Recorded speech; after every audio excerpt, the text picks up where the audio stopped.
जी साईं। त मौलाना समर हुसैन मजलिस पढ़ी हलियो वेंदो हलियो, वॾो आलिम दीन हो, ॾाढो ज़बरदस्त माण्हू हो। उहो कॾहिं ख़्वाब ॾिठई त जनाब रसूल ख़ुदा न्याज़ विराए आउं घुरां पियो, पर केॾीमहिल हिन पासे, केॾीमहिल हिन पासे, केॾीमहिल हिन पासे, केॾीमहिल, पर मूंखे न्याज़ न मिलियो। न्याज़ न मिलियो, आउं बेदार थियुसि। मूं सोचियो त मूंखे न्याज़ छो कोन मिलियो। पोइ मूं ॾिठो त हुसैन जी मजलिस मां न्याज़ वठी कोन मोटंदो हो, त हलियो वेंदो हुउसि। इहो ई मूंखे आहे त उते मूंखे कोन थो मिले न्याज़। ज़रो बि हुजे सरकार हुसैन जो माण्हू पंहिंजे मिले कोन थियो।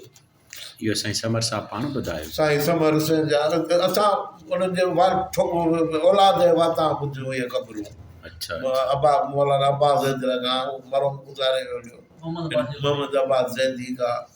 ऐं वॾो आलिम ज़बरदस्त हो असांजो मौलाना समर हुसैन। जी जी। वॾो आलिम, परहेज़गार।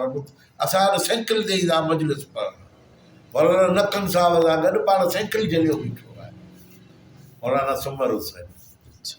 हा, ईअं कोन भई पाकिस्तान खां पहिरीं आयो हिंदुस्तान में, सिंध में पंहिंजो 1948 में।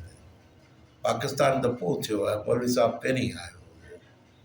कायदे आज़म जे जनाज़े निमाज़ मौलवी साहब जे मामे पढ़ाई हुई, मौलाना समर साहब जी। हा, मौलाना समर हुसैन जे मामे पढ़ाई। माण्हू चवंदा कायदे असां हाणे फोटू रखिया, नई ज़िंदगी आहे, उन में अलम लॻो पियो आहे। मौलवी साहब रची तराबी सभु मौलवी साहब बीठा आहिनि कायदे आज़म जे।